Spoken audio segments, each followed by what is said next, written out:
에스겔서 37장 시간이 짧으니까 1절로 9절의 말씀까지만 봉독하겠습니다.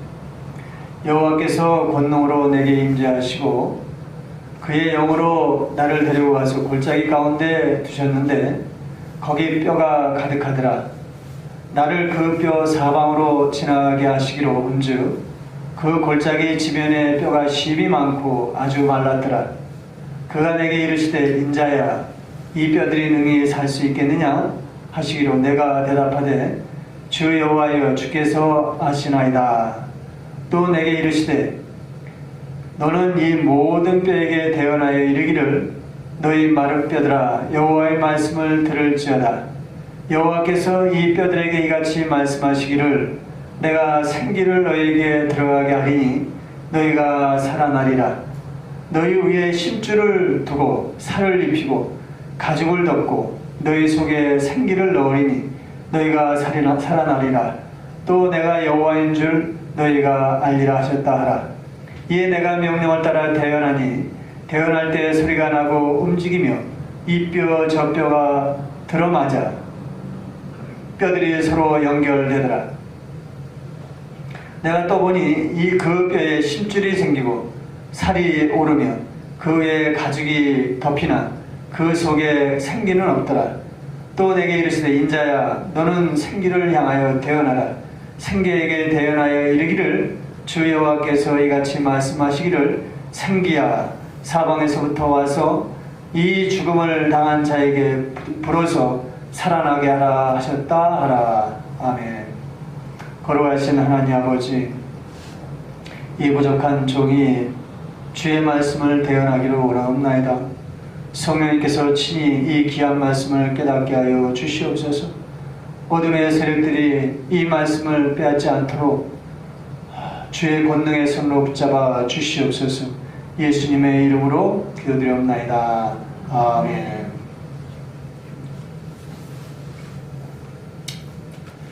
오늘은 참 우리가 많이 들었죠. 마른 뼈예요.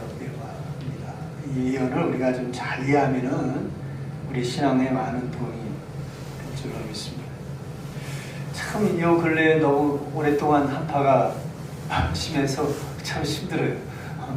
너무 미끄러우니까 집에 올라가지 못하고 차를 동네 그냥 밑에다 놓고 올라가야 되니까 많이 힘들어요. 옛날에는 이렇게 추울 때가 참 많이 있었고 그렇지만 우리가 충분히 적응할 수 있었어요. 왜냐하면 사만사온이 있었기 때문에 적당히 몸의 리듬이 그것을 극복할 수 있는데 지금은 그냥 추워도 너무 그냥 적응하지 못할 정도로 춥고 또 겨울도 또 겨울 같지 않은 그런 모습처럼 쭉 이어질 때가 많아요. 그래서 몸의 리듬이 그것을 적응하기는 참 어려운 그런 가운데 있습니다. 그동안 북극에 있는 그 제트기류라는 것이 있는데 너무나도 지구 환경이 오염되고 또 빙하가 다 녹아가지고는 이 제트기류에 대한 이 제트기류를 형성하고 있는 이 경계가 무너져 버렸어요. 그러다 보니까 어느 한편에서는 혹한이 일어나고 어느 한편에서는 혹소가 일어나고 이렇게 불균형적인 그런 기후 현상이 나타나고 있어요. 이런 식으로 언제까지 지구 환경이 버틸 수 있을까라는 우려되는 마음이 있습니다. 옛날에 아주 오래전에 투모로우라는 영화가 있는데 이 영화가 굉장히 예언적인 영화 같아요. 이런 제트기류가 무너짐으로 인해서 나타나는 정말 살인적인 현상들을 그린 영화인데 우리가 좀 염두에 둘 필요가 있어요. 과연 지구가 언제까지 이런 식으로 버틸 수 있겠는가? 이럴 때일수록 우리 성도들은 더욱 말씀에 깨어 있어야 합니다. 왜 그렇습니까? 하나님의 이 마지막 심판 때가 되면은 이 지상의 이 가시적인 이 물리적인 세계는 큰 혼돈과 그 황폐한 그런 상황에 처해 있을 것이다 라는 것이 성경의 예언이기 때문에 그래요. 우리가 살고 있는 이 땅은 육과 혼과 영으로 이루어졌다고 제가 말씀을 드렸죠. 물론 개혁교회 교리에는 이분서를 주장하고 있는데 이것을 잘 이렇게 세밀하게 우리가 보면은 육과 혼과 영으로 되어 있어요. 개혁교회 교리는 육과 혼과 영을 이 둘로 나눠가지고 이분설을 하고 있지만 어떻게 보면 한 분설이 맞는 것 같습니다. 육은 환경을 얘기하는 거죠. 혼은 사람들의 인식을 얘기하는 거예요. 마음 상태를 말하는 거예요. 혼은 참된 영혼을 얘기하는 거예요. 영을 얘기하는 겁니다. 이 세 가지가 마지막 때는 이제 무너진다는 거예요. 육은 환경을 얘기한다고 말씀을 드렸죠. 점점 더 황폐해지는 거예요. 인간의 오염이 됐든 뭐가 됐든 간에 점점 더 종이 멸종되고 우리가 살고 있는 환경이 피폐해지는 상황들이 펼쳐진다는 것입니다. 혼은 무엇입니까? 사람들의 마음들이 이제 정서가 메말라요. 서로 마음 놓고 얘기할 수 없는 무정한 상황이 된다는 겁니다. 요즘 얼마나 자극적이고 말초적인가요? 정말 육이 판치는 그런 시대가 아니겠습니까? 시가 사라진 그런 시대예요. 그러다 보니까 어떻게 해요? 하나님의 말씀이 들어갈 구석이 없어요. 그러다 보니까 어떻게 됩니까? 참된 교회가 점점 더 사라지는 그런 시대가 된 거예요. 영이 사라지는 그런 시대가 되었다는 것입니다. 이럴 때 우리가 어떤 상황에 되어야 되겠습니까? 어떤 자세가 되어야 되겠습니까? 이런 상황에서 예수님의 피 흘림으로 우리에게 이 소중한 구원이 주어졌다. 이게 얼마나 귀한 것입니까? 정말 이런 시대에 내가 예수님을 믿고 생명을 얻었다라는 이 귀한 선물은요, 정말 생각할수록 이거 정말 위기일발에 나를 구원해 주셨구나 라는 생각이 많이 들어요. 내가 자칫하면 오늘날 이 젊은 세대들 예수님 안 믿잖아요. 내가 조금만 늦게 태어났다면 이런 시대적인 흐름에 내가 그냥 빠져 예수가 뭐고 아무것도 모르고 그냥 멸망했을 텐데 이런 생각이 듭니다. 특별히 오늘은 예수님의 출생을 기념하는 귀한 날입니다. 그래서 많은 교회들에서는 예수님의 성탄절을 기념해서 축제 분위기로 예배를 드립니다. 여러분, 예수님은 베들레헴에서 태어났죠? 여러분, 베들레헴이라는 이 지역 이름이 구약에서는 어떻게 들려지고 있어요? 뭐라고 말하고 있죠? 에브라다. 여러분, 이런 건 외워둬야 돼요. 물론 베들레헴의 고원은 에브라다라고 이렇게 말할 수 있겠지만은, 그러나 하나님께서는 구약 이 시대, 아주 오래전의 시대부터 뭔가 부속적인 의미를 두고서 에브라다라고 불렀을 거라고 저는 생각이 듭니다. 뭔가 이유가 있다는 거예요. 구속사적인 어떤 이유가 있다라는 거예요. 에브라다라는 말은 무슨 뜻이라고 제가 말씀을 드렸어요? 이거 외워둬야 된다. 에브라다는 무슨 뜻이라고요? 풍성하다, 충만하다, 그런 뜻이에요. 풍성하다, 충만하다. 땅에서 풍만하다라는 것은 창세기 1장 28절에 하나님께서는 인간을 창조하시고 생육하고 번성하여 땅에 충만하라, 땅을 정복하여 모든 생물들을 다스리라 라는 축복의 의미가 이 한 단어에, 에브라다라는 한 단어에 함축되었다라고 할 수가 있어요. 여러분, 이런 의미는 아주 그냥 귀에 딱 박아둬야 돼요. 풍성하다, 충만하다, 그런 뜻입니다. 그래서 인간이 타락으로 진노 가운데 있던 우리들에게 이 축복의 메시지, 풍성한 그런 회복의 메시지를 다시 우리들에게 선물로 주기 위해서, 회복시키기 위해서 둘째 아담인 예수님을 이 땅 베들레헴에 출생하게 했다라는 거예요. 괜히 베들레헴에 출생하게 한 게 아니에요. 하나님께서 베들레헴을, 에브라다를 꼭 집어서 출생케 했다. 그 이유가 있다라는 것입니다. 그리고 우리는 예수님의 대속을 통해서 새로운 피조물이 되어 금생의 풍성함과 또 장차 우리가 가야 할 내생의 영원한 생명 가운데 있을 풍만한, 충만한 그런 영생의 축복을 받게 된 것입니다. 이것이 미가서 5장 2절에 나타난 미가 선지자가 예언한 말씀이라고 할 수 있어요. 베들레헴 에브라다야 그랬지 않습니까? 여기에서 메시아가 출생할 것이라고 예언한 내용을 여러분들 잘 알고 있을 것입니다. 여러분, 사망의 기가 막힐 수렁에서 우리를 구출하고자 예수님이 이 땅에 육신의 몸을 입고 오셨다면 오늘 성탄절을 맞은 우리가 어떻게 그 의미를 되새기고 찬양할 수 있을까라는 것을 좀 생각해 봐야 합니다. 이번 주부터는 두 번에 걸쳐가지고 에스겔서 37장을 좀 공부해 보고자 합니다. 제가 처음 예수님을 영접하고 느꼈던 그런 감동과 경이로움은 사실 지금 생각해도 막 온몸에 전들이 흐르는 것 같아요. 마치 내 몸에 그전에는 느끼지 못했던 뜨거운 피가 흐르는 것만 같은 그런 감격스러움이 있습니다. 저는 그때 처음으로 생명이라는 것을 처음으로 생각해보고 내 입술로 좀 얘기했던 것 같아요. 그전에는 나의 삶에 무슨 생명 이런 단어는요, 그냥 책에 쓰여져 있는 그런 단어, 한 단어에 불과하다라는 생각이 들었지, 내 마음에서 이렇게 우러나오는 그런 단어는 아니었어요. 예수님을 영접하고 나서 처음으로 저는 소중함, 존귀함, 생동이라는 단어를 내 입술을 통해서 말하게 되었어요. 그전에는 그런 걸 몰랐어요. 나에 대한 자존감도 약하고, 나에 대한 존귀함, 생동감, 이런 것들이 없었어요. 더 힘들고, 피폐하고, 죽은 것 같은 그런 삶을 살았던 것 같습니다. 그렇게 세월이 흘러 저는 회심한 후 어느덧 30년이라는 세월이 흘렀어요. 하지만 예수 믿고 고생 끝 행복만 가득할 것 같은 그런 신앙생활은 잠시였습니다. 불과 한 1, 2년 정도였습니다. 시간이 지날수록 수많은 우여곡절이 몰려오고 그럴 때마다 예수님 주님 앞에 탄식하며 눈물을 흘리는 적이 더 많았던 세월이었다라는 것이 지금의 저의 고백입니다. 사실 제가 이런 신앙생활을 쭉 해오다 보니까 예수만 믿으면 행복, 모든 것들이 복된 삶이다.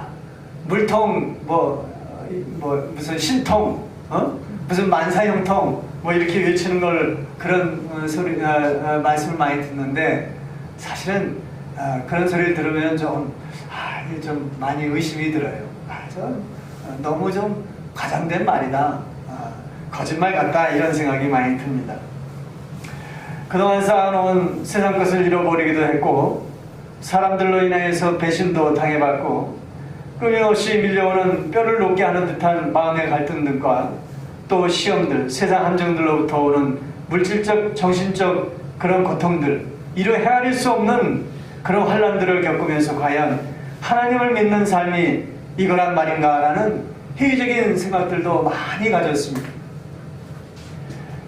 마치 외줄타기를 하듯 떨어지지 않기 위해서 늘 균형을 유지해야만 하는 그런 수고가 끊임없이 이어졌던 것 같아요. 이와 같이 지나온 신앙생활의 여정을 돌이켜보아서 그리 수탄치만 않은 그런 신앙생활을 해왔다라고 했을 때 과연 구원이 값없이 주신 하나님의 선물이라는 말은 무엇인가? 우리가 경험하고 경험해봐도 값없이 주시는 이 구원의 선물이 뭔가? 그 속에는 온갖 역경과 고난들로 뒤섞인 그런 선물이라는 것이 지금까지 경험한 저의 신앙생활의 모습이었다라고 할 수가 있습니다. 그럼에도 불구하고 지나온 내 삶은 은혜와 평강이었다라고 말할 수 있는 이유가 있습니다. 그것은 그런 고통 가운데 하나님을 더 깊이 알게 되었다라는 것이죠.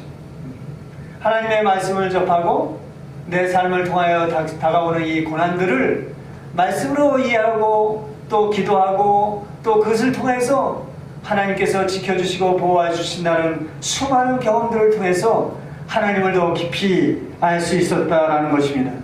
그것이 있었기 때문에 늘 교회를 지키고 예배에 참여해서 말씀을 가까이 할 수 있는 그런 힘이 되었다라는 것이죠. 다윗은 이렇게 고백하고 있습니다. 시편 119편 67절에 고난 당하기 전에는 내가 그릇 행하였더니 이제는 주의 말씀을 지키나이다. 고난 당한 것이 내게 유익이라. 이로 말미암아 내가 주의 율례를 배우게 되었다 라고 이렇게 고백하고 있습니다. 이는 다윗이 그의 삶의 고난을 통하여서 주의 말씀을 더욱 깊이 깨달을 수 있는 그런 기회가 되었다라는 말이지요.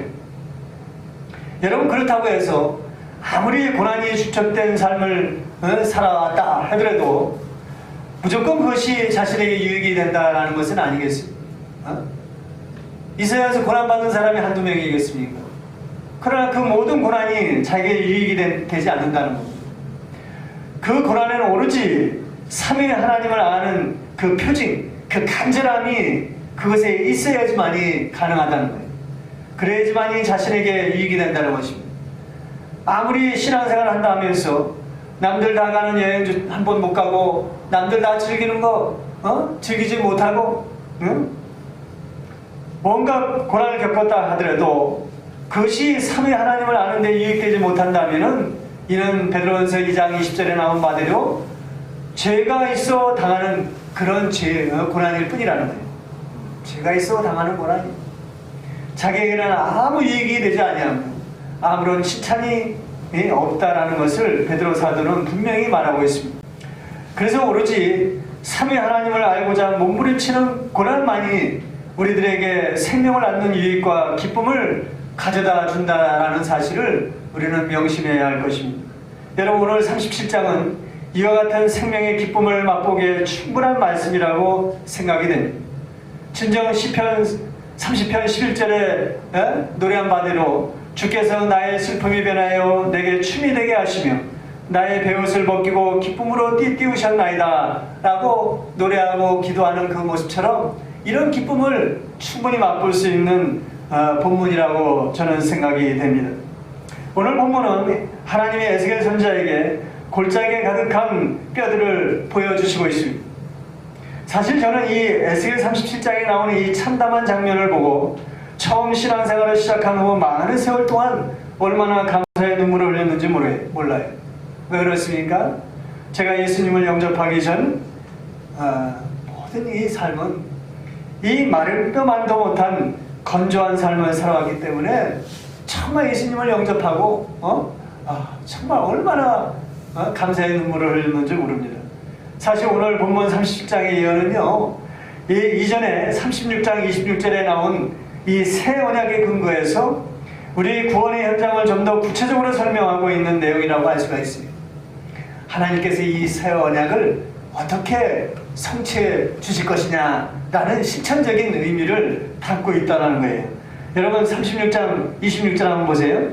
또 새 영을 너희 속에 두고 새 마음을 너희에게 주되 너희 육신에서 굳은 마음을 제거하고 부드러운 마음을 줄 것이며 또 내 영을 너희 속에 두어 너희로 내 율례를 행하게 하리니 너희가 내 규례를 지켜 행할지라.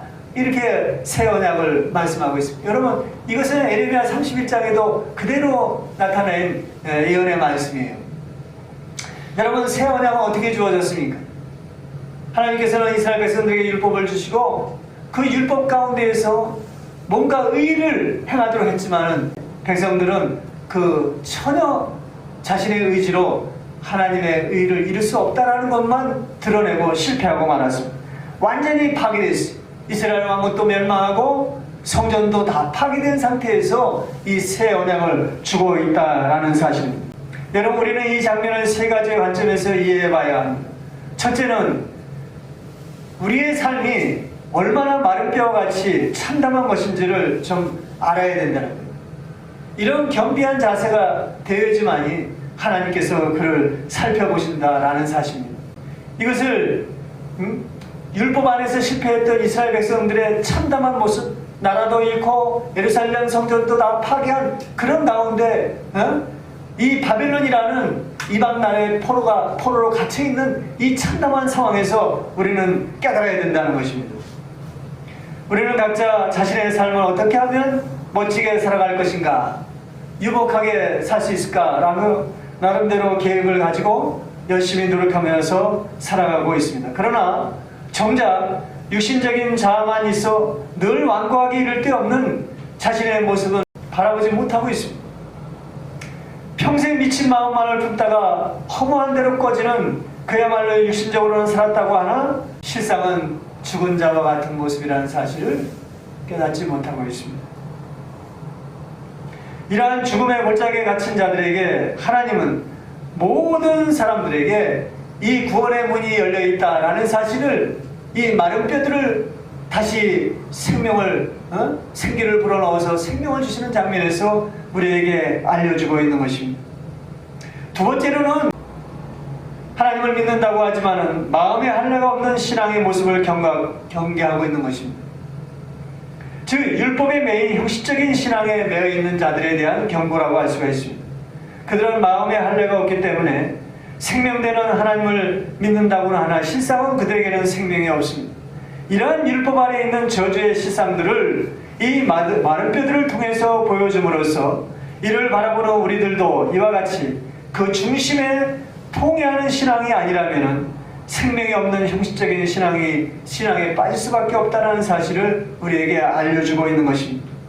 셋째로는 예수님을 믿는 생명을 얻은 자들이라 할지라도 이 세상, 이 험악한 세상 가운데에서는 온갖 고난이 점철된 그런 현장에 우리가 놓여 있다라는 사실을 이 마른 뼈들이 놓여 있는 그런 모습으로 우리에게 설명하고 있는 것입니다. 예수님께서 다시 재림하게 되면은 주어질 우리의 완전한 생명을 그곳에서 알려주고 있는 것입니다. 따라서 저는 이 골짜기에 가득한 뼈들이 다시 생명을 얻는 과정을 통해서 우리 신앙 여정을 이와 같이 세 가지 관점에서 설명해 보고자 합니다. 먼저 첫째는 타락한 인간의 삶이 이 마른 뼈들과 같다라는 관점에서 하나님이 이 죽음의 현장에서 우리들에게 다시 생명을 회복하겠다는 하나님의 약속을 설명하고 있는 것입니다. 우리는 이것을 영적 거듭남이나 부활의 신앙으로 설명할 수 있습니다. 하나님은 마른 뼈들과 같은 생명이 없는 곳에서 독생자 예수 그리스도를 이 땅에 보내주시고 십자가의 피 흘림을 통하여서 우리에게 생명을 허락해 주셨습니다. 그래서 하나님은 에스겔 선지자에게 보여준 이 수많은 마른 뼈들의 모습은 바로 우리 모든 인간들의 삶의 처참한 모습이라고 할 수가 있습니다. 생명 없는 삶을 그대로 대변한다고 할 수가 있습니다. 여러분 2절에 하나님이 에스겔 선지자에게 그 골짜기 사이사이를 두루다니며 그 수많은 뼈들의 모습을 자세히 보게 하고 있는 것을 알 수가 있습니다. 그 골짜기 지면에 뼈들이 심이 많고 아주 말랐더라. 이전에 이렇게 기록하고 있습니다. 이는 이 뼈들의 상황이 그만큼 매우 열악한 것임을 설명하고 있는 장면입니다. 여러분 진정 하나님이 없는 삶이 얼마나 비참한 것인지 스스로 돌아보라는 메시지일 것입니다. 여러분 우리가 죽은 자의 무덤을 보면서 많은 사람들이 이렇게 얘기하고 있죠. 사연은 없는 무덤이 없다 이렇게들 말하고 있습니다. 제가 저도 살아보니까 정말 우리 인생은 사연이 참 많아요. 누구든지 물어보면 전부 책으로 몇 권을 쓸 만큼 사연이 많다고 이렇게들 얘기를 합니다. 정말 그 무덤 하나하나를 보면은요 정말 수많은 안타깝고 억울한 사연들로 아우성치는 그런 소리가 들릴 것입니다. 아마 에스겔 선지자에게 이 골짜기에 가득한 마른 뼈들을 두루 살펴보라고 한 데에는 그 아우성치는 그 소리를, 그 억울하고 안타까운 사연들을 들어보라는 의미일 수도 있을 것입니다. 하나님은 인간이 타락한 후에 죽음의 문턱을 이기지 못하고 무너져버린 이 뼈들이 산재한 골짜기를 보게 함으로써 우리 모든 인간들이 이 처한 억울한 참상과 죽음을 에스겔 선지자를 통하여 우리에게 일깨워주고 있는 것을 알 수가 있고 우리는 스스로가 그것을 좀 인정해 보라는 거예요. 인정하라는 것입니다. 여러분 저는 예수님을 영접한 후에야 저의 지난 삶이 바로 이 원통함과 저스러움 속에 신음한 세월이었음을 알게 되었습니다. 3절에 하나님이 에스겔 선지자에게 묻습니다. 인자야 이 뼈들이 과연 살 수 있겠느냐 이렇게 묻고 있습니다. 에스겔은 대답하기를 주 여호와여 주께서 아시나이다. 주께서 아시나이다. 마치 하나님이 이 마른 뼈들을 어루만지면서 진단하듯이 과연 살 수 있겠는가 라고 에스겔 선지자의 마음을 떠보는 듯한 질문을 하고 있습니다. 잠시나마 매우 긴장되는 순간이 아닐 수 없습니다. 여러분 객관적으로 봐도 이 마른 뼈들이 어떻게 살 수 있겠습니까? 여러분 이 장면, 이 질문이 저에게 들려주는 질문처럼 느껴졌어요. 저는 제 자신이 과연 주님을 믿고 새로운 생명으로 태어날 수 있을까? 이렇게 부족한, 어찌 보면은 이 세상을 살기에는 너무나도 버거운 제 자신이 어떻게 인간으로서의 삶을 살아갈 수 있을까? 라는 의심 속에 살아갔던 저였습니다. 과연 살 수 있겠느냐? 이 하나님의 이 질문을 받았을 때 저는 반신반의하는 모습이었습니다. 과연 내가 살 수 있을까? 이때 이 일이 전적으로 하나님의 주권에 있음을 잘 알고 있던 에스겔 선지자는 주께서 능히 이루실 줄을 아나이다 이렇게 답하고 있습니다. 여러분 이것이 믿음이 아니겠습니까? 사실 이 고백은요 아무나 주어지는 것이 아니에요. 여러분 저에게도 이런 질문이 주어졌을 때 이런 답을 할 수 있다는 것은 얼마나 감사한 것입니까? 베드로에게 뭐라 그랬습니까? 주는 그리스도시요 살아계신 하나님의 아들이니이다 할 때 이 대답을 하게 한 것은 누구의 힘이라고 그랬어요? 내가 한 것이 아니라 하나님께서 그 답을 하게 했다 그러지 않습니까? 하나님께서 이런 답변을 하나님께서 하실 수 있나이다 라는 이 답변을 제 마음 가운데 넣어주었다라는 사실입니다. 하나님의 섭리와 주권에 의해서 이루어진다라는 것을 알아야 합니다. 그러기에 우리는 자신의 죄된 처지를 스스로 돌아보고 늘 그 중심에 먼저 자복하는 마음이 있어야 하는 것입니다. 하나님은 이걸 마른 뼈들의 모습을 통하여서 우리에게 요구하고 있습니다. 그걸 자각하는 자들에게 생명을 주신다고 약속을 하고 있습니다. 두 번째로는 이 마른 뼈들은 율법 아래 놓인 자들에 대한 경고라고 할 수가 있어요. 율법은 무엇입니까? 우리들에게 지혜를 깨닫게 하고 그 지혜를 자각하는 순간에 우리는 여기에서 도저히 벗어나올 수 없다라는 사실을 스스로 자각하고 하나님의 의를 따라서 간절히 탄식하는 그 마음 가운데 하나님께서 새 생명을 주시겠다라는 약속을 하고 있는 거예요. 그렇기 때문에 우리의 신앙이 형식적인 신앙, 외식적인 신앙에 빠지면 절대 안 됩니다. 여러분 이거에 대한 경고라고 할 수가 있습니다. 여러분 우리 주변을 살펴보면요 아직은 교회 다니는 그런 분들을 심심치 않게 만나볼 수가 있습니다. 교회 다니는 것만으로도 우리는 대화의 상대가 되기 때문에 그래도 감사한 일이에요. 그런데 여러분 잘 한번 생각해 보셔야 됩니다. 성경을 어떤 관점으로 보느냐에 따라서 교회 다니는 의미라든가 또 예수 믿는 방식들이 형태들이 다 달라요. 이런 차원에서 보면은 우리가 마냥 감사할 일이 아닙니다. 여러분 요 근래에 그 신천지 얘기 많이 들어보셨죠? 이만희라는 사람이 교주가 됩니다. 거기에 빠지는 사람들이 굉장히 많아요. 얼마 전에도 대구의 그 큰 종합운동장에서 신학생들이 10만 명이 수료를 했다고 해서 큰 행사를 한 것을 우리는 볼 수 있어요.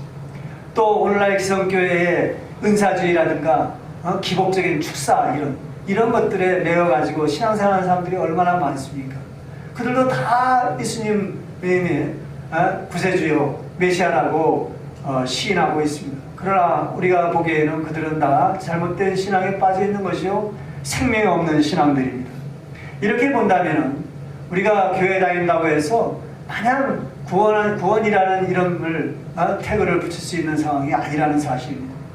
불행한 일이지만 많은 분들 중에 오랜 동안 신앙생활을 했다 하더라도 여러분 아까 말씀드린 대로 삼위 하나님에 대한 그런 지식과 구원에 대한 그런 관점에 대해서 전혀 찾아볼 수 없는 그런 분들이 참 많다라는 것을 여러분들이 아마 경험해 보실 것입니다. 도저히 신앙의 가치를 함께 공유할 수 있는 그런 점을 찾아볼 수가 없어요. 왜 그럴까? 저도 신앙생활하면서 이것이 굉장히 궁금해요. 왜 함께 성경 말씀을 두어서 공유하기를 원하지만은 공유할 만한 어떤 것도 공통점을 찾을 수가 없어요. 에베소 4장의 말씀처럼 몸도 하나요 성령도 하나요 믿음도 하나라고 했는데 왜 서로 공유할 수 없을까요? 우리 형제님도 여기저기 많이 다녀봐서 그 공고한 마음을 누구랑 같이 좀 교제하면서 공유하기를 원하지만 공유하지가 할 수가 없었지 않습니까? 여러분 왜 그럴까? 여러분 그 이유는 여러 가지가 있겠지만 무엇보다도 하나님을 깊이 체험하지 못한 것에 있다는 것입니다. 여러분 이 체험을 한마디로 얘기하면 성령의 조명이다, 또 하나님과의 만남이다, 이렇게 쉽게 얘기할 수가 있습니다. 다시 말해서 만남이 없는, 하나님이 부재한 가운데 있기 때문에 하나님의 말씀을 잘못 전달받을 수밖에 없다는 사실이에요. 외적으로는 이런 모습이라고 할 수가 있습니다.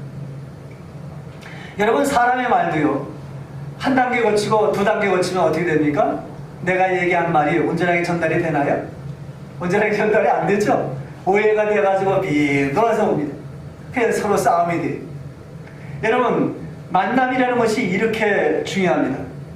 여러분 우리 신앙은요, 하나님 면전에 거하는 삶이라고 할 수 있어요.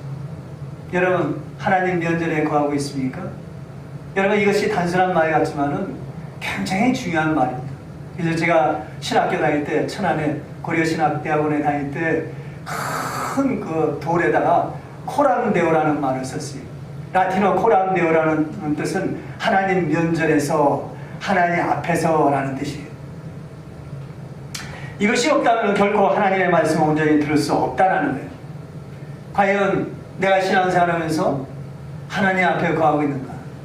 하나님 앞에 거하고 있다는 것은 내가 과연 하나님의 임재의식 속에 살아가고 있느냐라는 것입니다. 여러분 이 여호와의 말씀을 들으라 라는 이 명령을 이스라엘 백성들에게 가장 절실하고 간절하게 강조했던 곳이 어딘지 아십니까? 어디라고 생각해요? 성경 다 봤잖아요. 여러분 신명기입니다. 신명기에 나타난 모세의 유언에서 알 수가 있습니다. 신명기는 모세의 유언이라고 할 수가 있어요. 그래서 신명기라는 뜻은 무슨 뜻이라고요? 거듭말하다. 거듭말하다. 그동안 쭉 애굽에서부터 광야의 오차까지 하나님의 말씀을 쭉 경험하면서 말했지만 내가 이제 죽음을 앞에 두고 너희들에게 다시 한번 강조해서 거듭말한다 라는 뜻이 거듭말하다, 신명기라는 뜻. 모세가 죽기 2달 전에 기록한 책이 바로 신명기입니다. 모세는 백성들에게 하나님의 말씀을 청정하라 라는 말을 신명기에 수없이 강조하고 있습니다. 이 외침은 생명과 저주 사이에 있는 하나님의 율법의 말씀을 들으라 라는 말이에요. 여러분 신명기 28장부터는 이게 굉장히 중요하게 강조하고 있습니다. 여러분 신명기에 나타난 하나님의 말씀이라는 뜻을요, 우리가 일반적으로 히브리어 원어를 토라라든가 미셰파트라는 이 단어를 쓰지 않았어요. 여기에서 신명기에 나타난 이 하나님의 말씀이라는 히브리어 단어는 콜을 썼어요. 콜. 여러분 영어나 헬라어 이런 모든 것들은 다 히브리어에서 나온 거라고 제가 말씀을 드렸습니다. 히브리어 콜을 쓰고 있어요. 콜이라는 뜻은 영어로 무슨 뜻이냐면은 부르다라는 뜻이에요. 부르다. 무슨 뜻이요? 부르다. 부르다. 내가 너를 부르는 거예요. 이 부르는 이 말씀을 들으라, 샤마라는 뜻이에요. 샤마, 귀로 듣는 거예요. 하나님의 입에서 나오는 이 말씀을 들으라는 거예요. 부르는 말씀을 들으라는 뜻이에요. 이것을 매우 강조하고 있습니다. 여러분 이 외침은요, 생명과 저주 사이에 있는 하나님의 말씀을 들으라, 들으라. 그리하면 너희가 생명을 얻고 들어가며 나오며 복이 될 것이라, 이렇게 말씀하고 있습니다. 그래서 모세는 백성들에게 약속의 땅 가나안 땅으로 들어가거든 너희 백성들이 이 12지파를 6지파씩 나눠서 6지파는 그리신산에, 가나안 땅에 그리신산이 있어요. 또 나머지 6지파는 에발산에 세워놓고는 그 중간에 세겜에서 이 율법의 말씀을 외치라. 그럼 백성들이 그 외치고 그 말씀을 듣고 아멘 복창하라는 거예요. 여러분 그리심이라는 뜻은 축복, 생명이라는 뜻입니다. 에발이라는 뜻은 무슨 뜻이라고 그랬어요? 저주, 죽음 이런 뜻입니다. 생명과 저주 사이에 이 말씀을 외치라. 너희가 듣고 아멘 하라. 아멘. 여러분 여호수아에서 이런 장면을, 여호수아서에서 이런 장면을 우리는 볼 수가 있습니다. 왜 모세는 백성들에게 여호와의 말씀을 순종하라 라는 말을 코를 쓰고 들으라 라는 샤마를 썼을까요? 왜 이런 단어를 썼습니까? 여러분, 듣는다는 것은 말하는 자에 가까이 있지 아니하면 들을 수가 없습니다. 내가 저 멀리 있는데 제 말씀을 들을 수 있겠습니까? 가까이 있어야 돼요. 면전에 있어야 합니다. 가까이 있다는 것은 하나님의 실체를 보는 것처럼 실체적으로 느끼고 있다는 체험적인 의미가 있는 것입니다. 이런 온전한 임재의식이 있어야지만이 우리가 하나님의 말씀을 들을 수 있다는 것이죠. 마찬가지로 마른 뼈와 같은 죄인들의 생명을 얻을 수 있는 길은요, 하나님의 면전에 있어 그의 입에서 나오는 말씀으로만이 가능하다라는 것을 말씀하고 있는 것입니다. 여러분, 이것이 의입니다. 이것이 완전함입니다. 여러분, 우리가 불완전한 모습처럼 보이지만요, 하나님의 말씀 안에 온전히 거하는 그 순간이 우리는 완전함이에요. 이것이 의예요. 여러분, 의인이라 그가 어떻게 했다고요? 그가 어떻게 했다고 그랬어요? 하나님과 동행하였더라. 하나님과 동행했대요. 하나님이 옆에 있는 거예요. 네. 동행하였더라. 아브라함에 대해서는 어떻게 되죠? 너는 내 앞에 완전하라 그랬어요. 하나님 앞에 있을 때 우리는 완전한 것입니다. 아브라함이 그런 삶을 살았다는 거예요. 신명기 8장 3절에 모세는 뭐라고 말씀하고 있습니까? 사람이 떡으로만 살 것이 아니요, 어떻게 살으라고요? 여호와의 입에서 나오는 말씀으로 할 것이라. 이 말씀을 예수님께서는 40일 동안 사단에게 미혹받을 때 어떻게 했습니까? 이 말씀을 적용해서 사단을 물리치고 있어요. 떡으로만 사는 것이 아니요, 여호와의 입에서 나오는 말씀으로 살 것이다. 그래서 신명기에서는요, 이 율법의 말씀을 청종하라 라는 이 명령을 매우 중요하고 반복되게 강조하고 있는 것을 우리는 볼 수 있습니다. 여러분, 이 청종하라는 율법의 원리는요, 오늘날에도 매우 중요하게 작용하고 있다는 사실을 여러분들 명심해야 합니다. 지금도 우리는 하나님의 말씀을 늘 들어야 합니다. 듣는다는 것은 무엇을 의미하는 것일까요? 우리가 마음의 귀로 들어야 되는 거예요. 늘 하나님의 말씀을 마음으로 깨달아가는 삶을 말하고 있는 것입니다. 여러분, 로마서 10장 10절에 뭐라고 바울은 말하고 있나요? 사람이 마음으로 믿어 의에 이르고 입으로 시인하여 구원에 이른다고 그랬지 않습니까? 그렇지 않습니까? 로마서 10장 17절에 믿음은 들음에서 난다 그랬어요. 결국 구원은 들음에서 나는 거예요. 어떻게? 하나님의 온전한 임재의식이 있는 상태에서 내가 진정 무조건 믿습니다, 그런 자기 신념에 빠져가지고 절간에 가서 뭐 부처에다 오줌 싸고 똥칠하고 땅 밟게 하고 이런 게 하나님의 임재의식이 아니에요. 그건 자기 신념이에요. 그건 맹신적인 신념이에요. 하나님의 임재라는 것은 하나님의 뜻을 온전히 깨닫고 내 자신이 그 말씀 앞에 굴복되어지고 잠잠히 경건하고 거룩한 삶을 살아갔을 때 그것이 임재. 내 삶은 아무것도 아닙니다.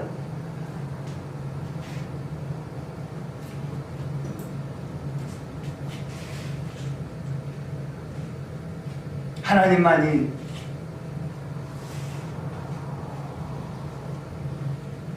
나의 모든 것입니다. 누가복음 10장에 이런 좋은 예가 있습니다. 예수님과 저희 아들이 마르다와 마리아의 집에 도착을 했어요. 생명되는 예수님 일행이 왔으니 얼마나 반갑습니까?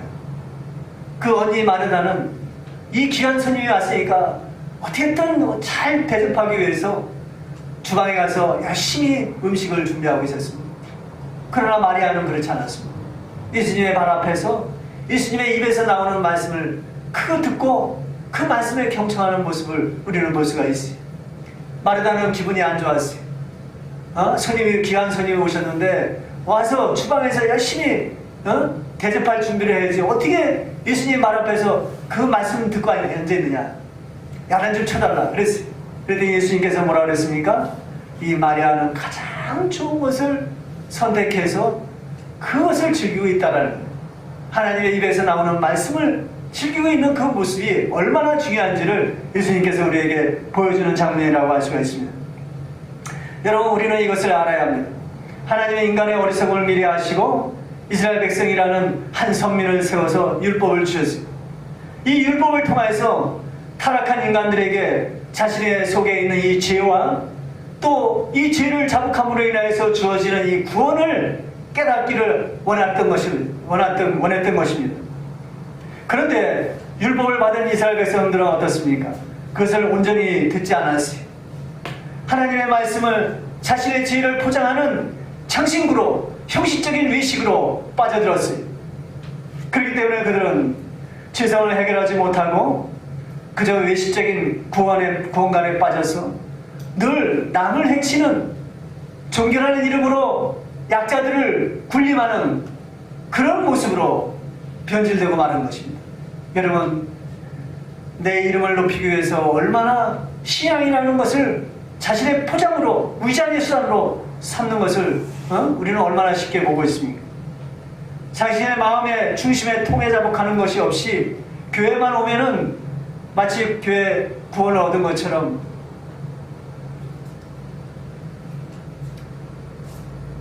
그렇게 착각하는 그런 신앙들이 얼마나 많습니까?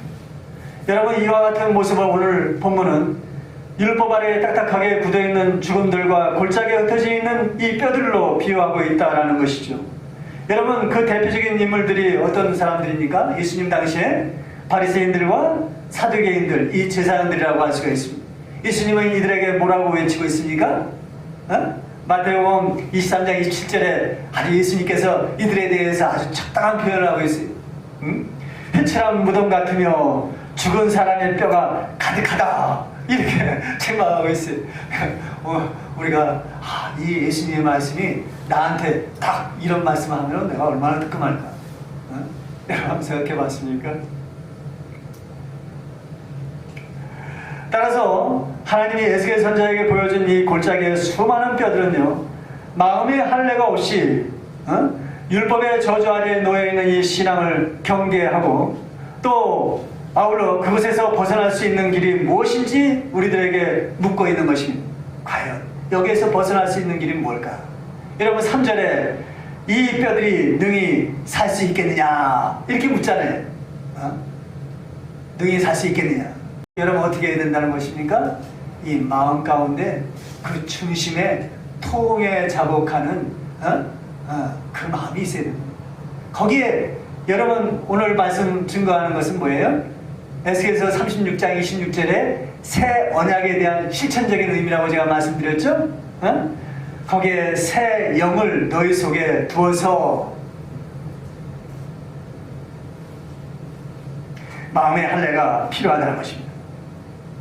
여러분, 우리는 늘 이러한 신앙을 경계해야 합니다. 그야말로 죄를 깨닫게 하는 이 율법을 온전히 깨닫지 아니하면 생명 없는 형식과 외식적인 신앙에 빠질 수밖에 없다는 것을 알아야 하는 것입니다.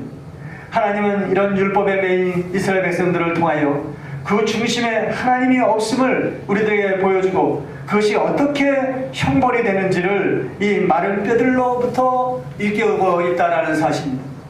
여러분, 우리는 이런 불행을 당하지 않기 위해서는 늘 하나님 면전에서 그 뜻이 무엇인지 알아야 합니다. 하나님의 뜻이 무엇인가?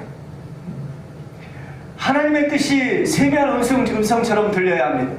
그것이 바로 에스겔서 36장 26절에 나온 새 언약의 굳은 마음을 제거한 후에 부드러운 마음을 우리에게 주신다라는 메시지가 성취되는 것입니다. 하나님 앞에 굴복하고 그래야지만이 우리의 인생의 무거운 짐이 있죠. 이런 모든 것들이 가벼워지는 거예요. 그래서 마태복음 11장 28절에 보았어요. 다 내게로 오라. 어떻게 됐어요? 내 멍에는 가볍고 쉽다, 이게. 스스로 지고 있는 이 세상의 무거운 짐, 죄로 인한 무거운 짐을 떨쳐버리기 위해서는 하나님 앞에 자복하고 그의 음성을 듣는 그런 삶을 살아야 하는 것입니다. 그것이 바로 새 언약을 받은 우리들에게 주시는 이 언약의 말씀이라고 할 수 있어요. 여러분, 그래서 4절에 이것을 구체적으로 설명하기 위해서 하나님은 에스겔 선지자에게 이 많은 뼈들에게 이렇게 대언하라고 말씀하고 있죠. 여러분, 대언하라는 것은 예언하다라는 뜻이에요.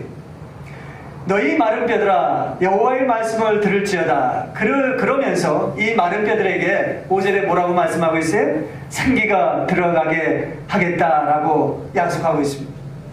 여러분 여호와의 말씀을 들어라. 샤마 들어라. 그러면 듣는 사람에게 어떻게 된다고요? 생기가 들어가게 하겠다. 여러분 하나님의 구속 역사에서 이 뼈는 뭘 상징한다고요? 언약을 상징합니다. 그래서 예수님께서 십자가에 죽으실 때 이 언약이 최종적으로 하나님께서 절대적으로 불변하는 하나님께서 약속하신 것은 시건치 않으시는 약속이기 때문에 변치 않는다는 것을 보여주기 위해서 예수님께서 십자가에 죽으실 때 뼈를 꺾지 않았습니다. 뼈는 언약을 상징합니다. 이 언약에 생기를 불어넣는 것이 구원입니다. 그렇다면 이 생기는 뭘 말하는 것입니까? 여러분 생기는 뭘 말할까요? 생기라는 히브리어 말은 루아흐예요. 루아흐라는 건 바람, 호흡, 영혼 뭐 이런 뜻이에요. 여러분 여기에 보면은 14절에 한번 14절 한번 보세요. 내가 또 내 영을 너희 속에 두어. 26절 한번 보세요. 36장 26절 또 새 영을 너희 속에 두고 같지요. 여기 영이 바로 루아흐예요. 여러분 생기라는 말 단어를 뭐로 썼다고? 루아흐를 썼어요. 여러분 생기는 영이라는 말이죠. 그렇죠? 우리말은 다른 단어로 쓰고 있지만은 히브리어 단어는 똑같은 단어예요. 그 루아흐라는 것은 바람, 호흡 또는 영혼이라는 뜻이에요. 따라서 이 루아흐는 성령을 상징하는 것입니다. 그래서 성령이 어떻게 내렸습니까? 성령 강림할 때 바람처럼 불의 혀와 같이 내렸단 말이에요.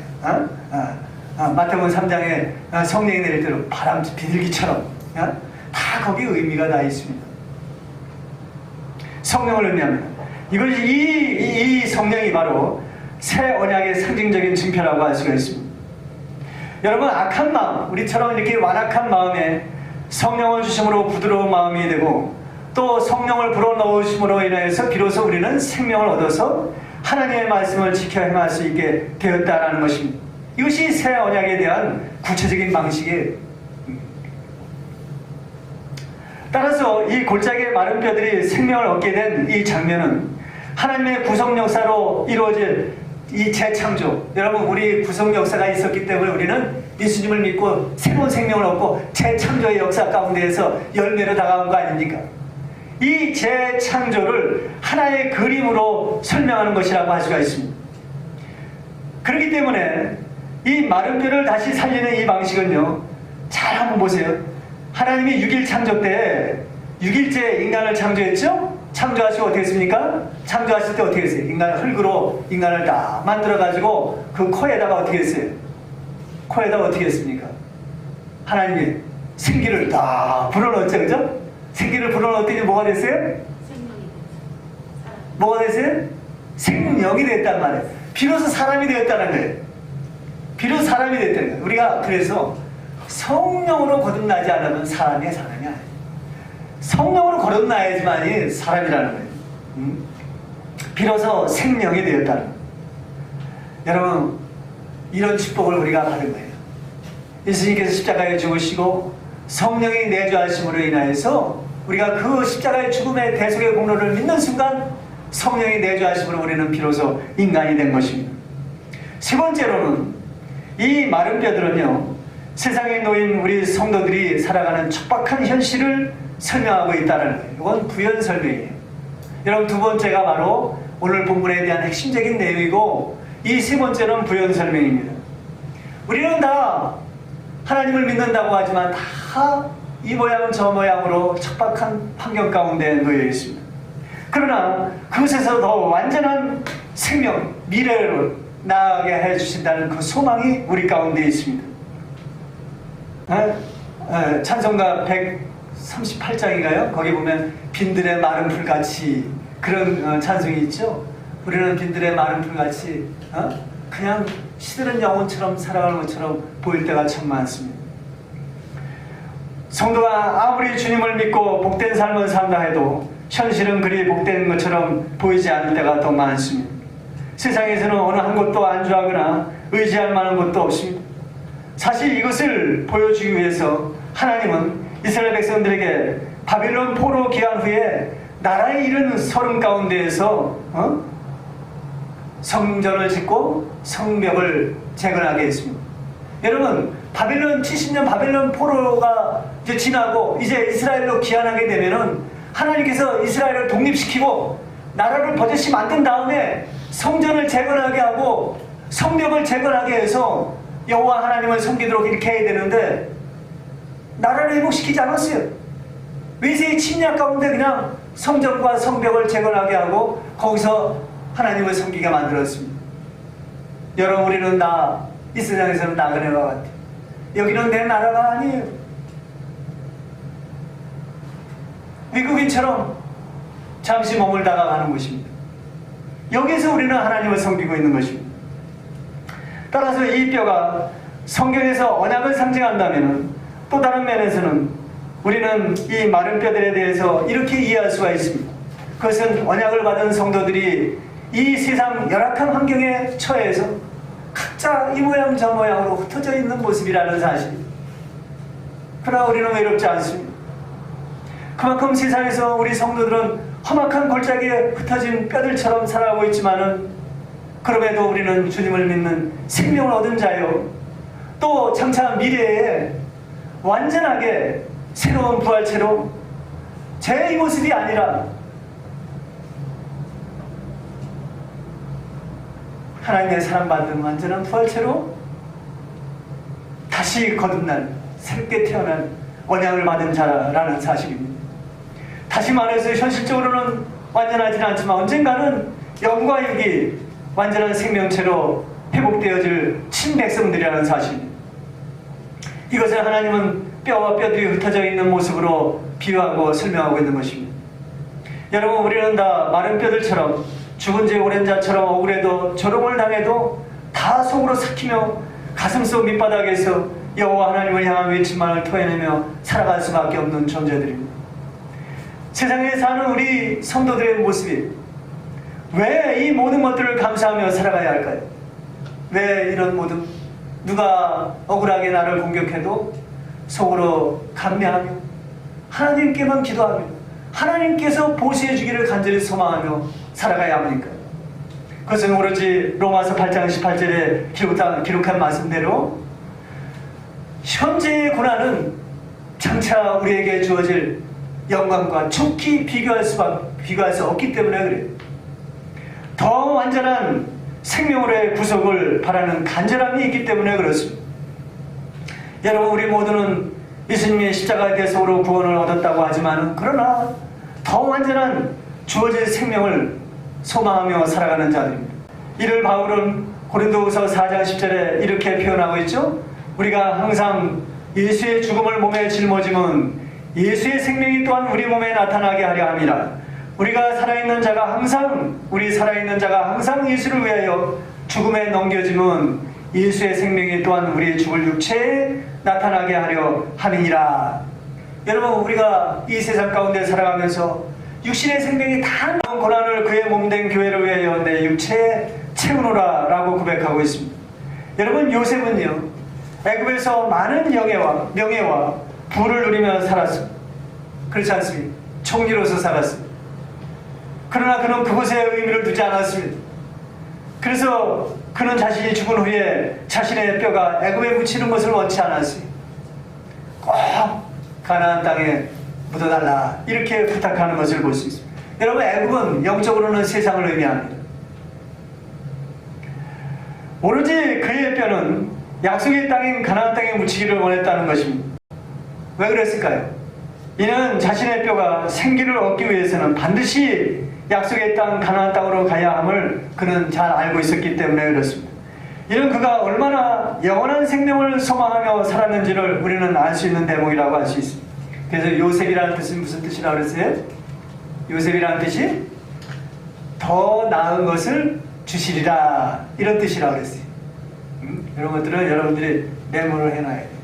더 나은 것을 주시리라. 그래서 우리는 요셉의 그 이름 속에 담겨있는 소망을 가진 자들, 그런 모습으로 우리는 신앙생활에, 여러분, 우리는 예수님이 3년의 공생의 기간 동안에 있었던 십자가의 고난을 잘 알고 있습니다. 예수님이 그 십자가의 고난을 통하여서 승리하시고 그 생명을 우리들에게 선물로 허락해 주신 것입니다. 이것을 바울도 본받아서 그와 같은 삶을 살았던 것을 우리는 잘 알고 있습니다. 그러기에 친백성들인 우리 성도들에게는 늘 고난이 몰려옵니다. 그러나 여호와께서는 그 모든 고난에서 건지신다 이렇게 약속하고 있어요. 이것을 시편 34편 19절에 이렇게 표현하고 있죠. 의인은 고난이 많으나 그 모든 고난에서 어떻게 해요? 하나님께서는 건져주신다 이렇게 말씀하시면서 모든 뼈를 보호하시며 그 중에서 하나도 꺾이지 아니하도다 이렇게 고백하는 것을, 노래하는 것을 우리는 볼 수 있습니다. 여러분, 하나님이 이 언약을 상징하는 뼈를 보호해야 할 유일한 이유가 있습니다. 비록 마른 뼈들이 어수선하게 흩어진 모습으로 보여지고 있지만은 우리가 현실적으로 우리는 얼마나 연약한 모습으로 보입니까? 그렇잖아요. 먹고 사는 것 조금이라도 좀 직장일이 풀리지 않거나 조금이라도 뭔가 잘 안 되면은 이거 나의 미래가 어떻게 될까? 이런 걱정, 근심에 사로잡히기 쉽잖아요. 우리는 얼마나 연약한가요? 이렇게 각자 하나님을 믿는다고 하지만은 각자 이 모양 저 모양 어려운 가운데 처해 있지 않습니까? 이렇게 뼈들이 흩어져 있는 모습처럼 살아가고 있습니다. 그러나 언젠가는 그 여호와의 날, 하나님의 날에는 완전한 생명, 하나님의 본래 창조한 완전한 인간으로 다시 태어날 수 있기 때문에 우리는 소망이 있는 것입니다. 하나님께서는 우리들에게 허락한 이 언약의 말씀을 성취하는 그 약속의 의미로 아까 말씀드린 대로 예수님께서 십자가에 죽으시고 그 뼈를 꺾지 않았다는 거예요. 그렇기 때문에 뼈 속에 담겨있는 이 온전한 이 언약의 의미를 깨닫는 것이 그만큼 중요하다라는 것이, 그래서 하나님의 말씀 가운데에서 하나님의 언약이 무엇인가, 이거를 발견하는 사람이 정말 축복입니다. 오늘 말씀을 맺겠습니다. 여러분, 하나님의 언약은요, 쉽고 간단하고 일시적으로 주어지는 것이 아닙니다. 그렇게 성취되는 것이 아닙니다. 그것은 오로지 점진적인 구속의 과정을 통하여 준비된 후에 완전하게 성취된다라는 것이 성경의 입장입니다. 그럼에도 우리 신앙의 면면을 살펴보면 매우 단편적인 신앙에 빠져있는 그런 분들이 너무나도 많습니다. 믿으면 병을 고치고, 믿으면 뭔가 소원하는 것이 응답을 받고, 마치 믿음만 내세우면 하루에서 뭔가 당장이라도 떨어질 것 같은 그런 신앙을 소유한 분들이 너무나도 많습니다. 이런 신앙을 추구하는 분들을 보면은 대부분이 신앙 속에 담겨있는 하나님의 오묘한 비밀과 공식에 대해서는 큰 관심이 없어요. 관심을 두지 않습니다.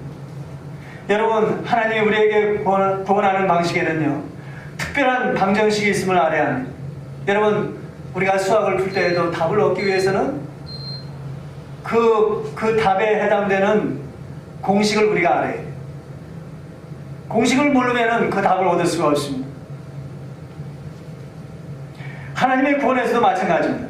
하나님은 생명을 살리는 일에 치밀한 계획과 과정을 가지고 있다는 사실, 우리는 이것을 깨달아야 합니다. 7절에서 8절로 우리가 보면은 여기저기 골짜기에 흩어져 있던 뼈들은 서로 연하여 맞춰지고 연결되어 심줄이 생기고 살이 붙고 가죽이 덮였다 이렇게 표현하고 있습니다. 여러분, 이 과정들은 뭡니까? 여러분, 이 과정 속에는 구속사적인 의미가 다 굉장히 풍만하게 담겨있지만 이 부분에 대해서 여러분들한테 설명하는 데는 시간이 너무나 부족합니다. 그러나 무엇보다도 중요한 것은 서로 분리되어 있던 이 뼈들이 생명을 얻기 위해서는 그에 맞는, 그에 상응하는 어떤 조건들이 온전하게 갖추어져야 된다는 거예요. 여러분, 이것은 이해할 수 있겠죠? 그렇죠? 그 상응하는 조건이 갖춰져야지만이 생명을 얻을 수 있다는 것을 강조한 내용이라고 할 수가 있습니다. 하나님은 생명을 살리되 그냥 아무렇게나 생명을 살린 것이 아닙니다. 마찬가지로 우리의 신앙도 믿습니다, 이래가지고 생명이 되는 것이 아니라는 사실이죠. 그에 맞는 조건을 만든 후에 생명을 살린다는 것을 알 수가 있습니다. 먼저 심줄이 생겨야 합니다. 그 다음엔 살이 붙어야 합니다. 그 다음엔 가죽이 덮여야 합니다. 여러분, 이런 요소 절차 하나가 여러분 성경 전반에 걸쳐서 하나님의 구속 역사에 다 들어있다라는 사실. 여러분, 이거 하나하나 깨닫는 과정 가운데 우리의 생명이 견고해지고 확실해진다는 사실입니다. 이런 과정이 없다면 그 사람은 애초부터 생명이 없는 거예요. 우리는 이 깨달음의 과정을 밟아 나가야 한다는 것입니다. 여러분, 여기 생기라는 것은 우리에게 드리워지는 성령을 예표합니다. 그러나 이 성령이 우리 안에 내주하기까지 그 수고와 과정을 한번 생각해 보시기 바랍니다. 우선 하나님은 구약시대를 통하여서 수많은 선지자들의 뼈를 깎는 수고와 하나님의 말씀을 온전히 증거한다는 그런 일로 인하여서 받는 수많은 고초들을 우리에게 소개하고 있습니다. 예수님도 말씀하시기를 아벨의 피로부터 바가랴 아들 사가랴의 피까지 너희가 어찌 그 피를 감당하겠느냐, 이렇게 말씀하고 있죠. 여러분, 예수님께서 이들의 피를 어떻게 보고 있다는 거예요? 기준이 보고 있다는 겁니다. 여러분, 그들의 고초는 오로지 하나예요. 죄인들의 죄를 홀로 지시는 예수님의 십자가의 대속을 알리기 위함입니다. 그걸 위해서 자신들의 목숨을 초토와 같이 버렸던 의인들입니다. 왜 그렇습니까? 그 속에는 생명이 있기 때문에 그렇습니다. 그리고 그들의 뜻을 따라서 우리들에게 생명을 주시기 위해 홀로 십자가를 지고 골고다 언덕으로 올라가시는 예수님의 순환과 고통을 우리는 잘 알고 있습니다. 여러분뿐만 아닙니다. 예수님이 성취하신 이 하나님의 진리를 지키고 전파하기 위해서 수많은 사도들과 교부들의 수고는 일일이 열거할 수가 없습니다. 여러분, 이런 것이 없다면 우리에게 주어지는 구원과 성령의 은혜가 가능하겠습니까? 우리가 그냥 구원받고 성령의 은혜 가운데 살 수 있습니다. 이런 것이 있기 때문에 우리에게 이 큰 은혜 선물이 주어진 것입니다. 그리고 그들은 하나같이 이와 같은 찬송을 하며 생을 마감하는 것을 볼 수 있습니다. 시편 126편에 울며 씨를 뿌리러 가는 자는 기쁨으로 단을 거두리로다. 울며 씨를 뿌리는 자는 기쁨으로 단을 거두리로다. 우리의 삶이 아무리 어려울지라도 예수를 온전히 믿고 그 말씀을 따라 가는 삶이 얼마나 복된지 나중에는 어떻게 기쁨으로 단을 거두리로다 라면서 수많은 믿음의 선진들은 자신의 생을 살다가 갔던 것입니다. 여러분, 이런 과정에 함께 헤어지만이 더 완전한 구원과 완전한 생명으로 나갈 수가 있습니다. 그것은 바로 한 의로운 인간 예수 안에 들어가는 축복인 것입니다. 이런 축복된 삶을 저와 여러분들이 함께 누려야 합니다. 마지막 이때는 너무나도 예수 믿기 어려운 시대에 살고 있습니다. 필요한 것, 또 진짜처럼 행세하는 것, 너무나도 함정들이 많아요. 여러분, 이 함정들에 걸리지 않기 위해서는 온전한 임재의식 가운데 자신의 죄를 늘 들여다보고 늘 잠잠히 세미한 음성을 듣는 하나님의 말씀 가운데 새벽에 이르기까지 하나님의 말씀을 깨달아가는 삶을 살아가는 것입니다. 삼위 하나님을 분명히 보기를 간절히 소원하는 것입니다. 이런 삶을 살아갈 때 온전한 한 인간, 완전한 한 인간 예수 안에 들어갈 수 있다는 것이에요. 오늘 성탄절 예수님의 출생한 것을 기념하는 이 날에 우리는 그 안에 들어가는 축복된 삶을 살아갈 때 비로소 우리는 성탄절을 기쁘게 기념하며 찬송과 영광을 돌리는 것입니다. 이런 축복된 삶을 사시기를 주님의 이름으로 축원합니다.